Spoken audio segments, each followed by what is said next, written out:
Bakery सारख्या चौकोनी खारीसारख्या पातळ आणि भरपूर खुसखुशीत लेयर्स असलेला पॅटीस फक्त एक सिक्रेट ट्रिक वापरून कमी वेळात कसं बनवता येईल हे आज आपण आपल्या आजच्या व्हिडिओमध्ये पाहणार आहोत। रेसिपी खूपच इंटरेस्टिंग आणि माहितीपूर्ण होणार आहे, त्यासाठी व्हिडिओ शेवटपर्यंत पहा आणि व्हिडिओला एक लाईक जरूर करा। तर सगळ्यात आधी आपण 2 वाटी मैदा घेऊयात। इथे तुम्ही मैद्याऐवजी गव्हाचं पीठ सुद्धा वापरू शकता। ह्यामध्ये मी चवीनुसार अर्धा चमचा मीठ घेते आणि पफच्या वरच्या आवरणाला खमंगपणा येण्यासाठी 1 चमचा ओवा घेऊयात। ओवा हातावरती चुरून ॲड करायचा, म्हणजे आवरणाला सर्वत्र ओव्याची छान टेस्ट लागते आणि ओवा पचनाचे काम चांगले करतो, पोटासाठी चांगला असतो, म्हणून 1 चमचा ओवा अवश्य वापरायचा। 1 चमचा तूप घेऊयात। तुपाऐवजी तेल किंवा डालड्याचा सुद्धा वापर करू शकता। आता हे सगळे जिन्नस पिठामध्ये छान मिसळून घ्यायचे। तूप सगळीकडे पिठाला चोळून घ्यायचं, म्हणजे पॅटीसचं आवरण छान खुसखुशीत बनतं।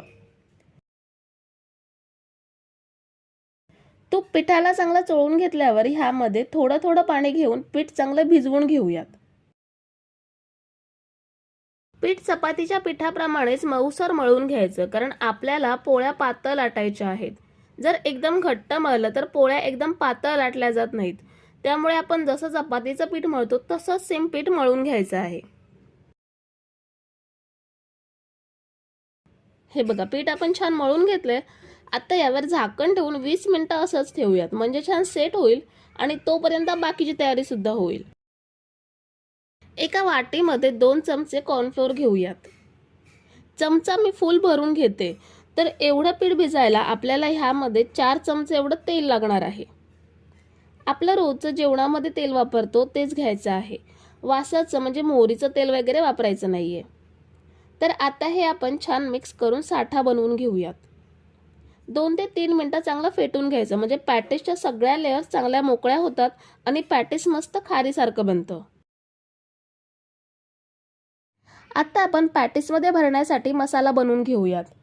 इथे आपण बटाटे उकडून घेणार नाही आहोत, तर कच्चे बटाटे घेऊनच मसाला बनवणार आहोत। इथे मी 2 बटाटे सालं काढून कापून घेतलेत। 1 मोठी वाटी मटार घेतलेत। 1 इंच आलं सालं काढून कापून घेतलंय आणि 2 तिखट हिरव्या मिरच्या घेतल्यात।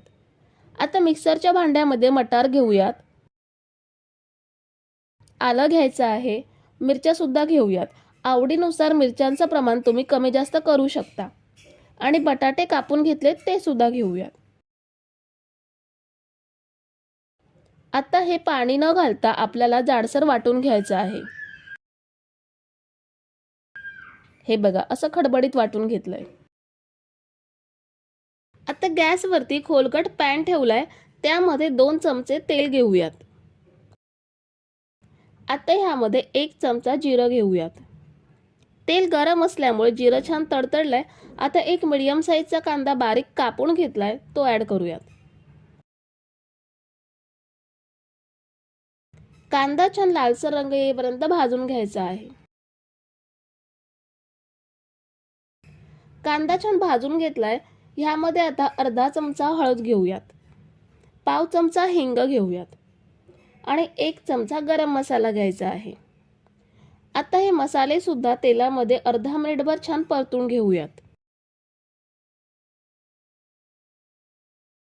मसाले तेलात परतल्यावर ह्यामध्ये आपण वाटून घेतलेला मटार आणि बटाटा घेऊयात। मसाल्यांसोबत छान मिक्स करून घ्यायचं आहे। मिक्स केल्यावर ह्यामध्ये चवीनुसार मीठ ॲड करूयात। पुन्हा एकदा मिक्स करून आपण हे झाकण लावून 5 मिनिटं वाफवून घेऊयात। आपल्याला हे पाणी न घालता वाफेवरती छान शिजवून घ्यायचं आहे। तर साधारण 5 मिनिटे अधेमध्ये ढवळून मसाला छान वाफवून घेतलाय। आता वरून थोडीशी बारीक चिरलेली कोथिंबीर ॲड करूयात आणि पुन्हा एकदा छान मिक्स करून गॅस बंद करून एका भांड्यात ट्रान्सफर करूयात। मसाला बनवून घेईपर्यंत आपलं पीठ सुद्धा छान सेट झालंय, थोडंसं मळून घेऊयात आणि ह्याचे आपण 8 समान भाग करूयात।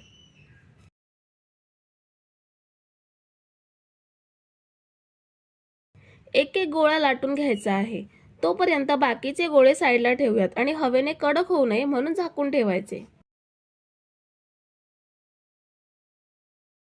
एक एक गोळा घेऊन लाटून घेऊयात.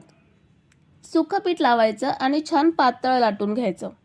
जेवढं पातळ लाटता येईल तेवढं पातळ लाटायचं, म्हणजे जसं खारीच्या पातळ लेयर्स असतात तशा पातळ लेयर्स बनतात. एक पोळी लाटून घेतली आहे, बाकीच्या सुद्धा अशाच सेम पोळ्या लाटून घेऊयात. सगळ्या पोळ्या लाटेपर्यंत कडक होऊ नये म्हणून आधीच्या पोळ्या झाकून ठेवायच्या. ही आता माझी लास्टची 8वी पोळी लाटून झाली आहे. ह्यावर आता बनवलेला साठा थोडा थोडा लावून घेऊयात. हाताने चांगला पातळ पसरवून घ्यायचा. साठा सगळीकडे व्यवस्थित पसरवायचा, म्हणजे पाकळ्या तेलात सोडल्यावर छान खुलतात. साठा लावून झाल्यावर दुसरी पोळी ह्यावर ठेवूयात आणि ह्याला सुद्धा साठा लावून घेऊयात. अशा प्रकारे सगळ्या पोळ्यांना साठा लावून एकमेकांवर चिकटवून घ्यायचा आहे. आता ही लास्टची 8वी पोळी आहे, हिला सुद्धा वरून साठा लावून घ्यायचा. साठा लावल्यावर आता ह्यांना रोल करून घ्यायचा आहे. एकदम घट्ट रोल बनवून घ्यायचा, म्हणजे मध्ये पोकळी ठेवता नये. टाईट रोल बनवून घ्यायचा. रोल बनवून घेतल्यानंतर दोन्ही साईडला प्रेस करायचा, म्हणजे पोळ्या एकमेकांना चांगल्या चिकटतात आणि मध्ये जागा राहिली असेल तर ती सुद्धा निघून जाते. पोळपाटावर पूर्ण रोल राहत नाहीये म्हणून मी ह्याचे 2 भाग करते आणि एक एक भाग घेऊन ह्या पद्धतीने प्रेस करायचं.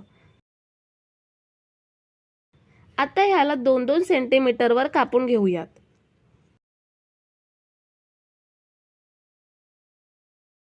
कापून घेतल्यावर एक एक गोळा घेऊन लाटून घ्यायचा. लाटण्याआधी लेयर्सचा भाग वरती ठेवून त्याला प्रेस करायचा आणि लाटून घ्यायचा.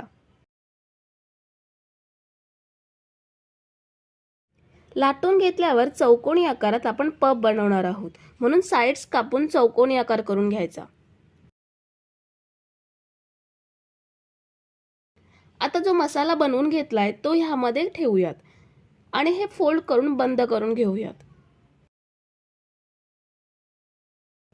डिझाईनसाठी काट्या चमच्याने ह्या पद्धतीने प्रेस करून घेऊ शकता किंवा प्लेन ठेवलात तरीही चालेल. बाकीचे पफ सुद्धा असेच बनवून घेऊयात. आता पफ तळण्यासाठी गॅसवरती कढई ठेवली आहे आणि तेल सुद्धा घेतलंय. गॅसची फ्लेम मंद ठेवायची आणि तेल हलकं गरम झालं की ह्यामध्ये बनवून घेतलेले पफ सोडायचे. तेलात सोडल्यावर लगेच वरती आले नाहीयेत, म्हणजे समजू शकता की तेल जास्त गरम नाहीये. ह्यावर चमच्याने तेल सोडायचं, म्हणजे लेयर्स चांगल्या मोकळ्या होतात. बघू शकता ह्याना मस्त लेयर सुटायला लागलेत. आपण हे असेच मंद आचेवरती फ्राय करून घेऊयात. तर 5 ते 7 मिनिटांनी ह्याला हलका लाल रंग आलाय. आता गॅस थोडा वाढवून सोनेरी रंग येईपर्यंत फ्राय करून घ्यायचा. थोड्याच वेळात पफना मस्त सोनेरी रंग आलाय. आता तेल निथळून काढून घेऊयात आणि बाकीचे पफ सोडायच्या आधी गॅसची फ्लेम पूर्णपणे स्लो करायची आणि मग पफ फ्राय करून घ्यायचे.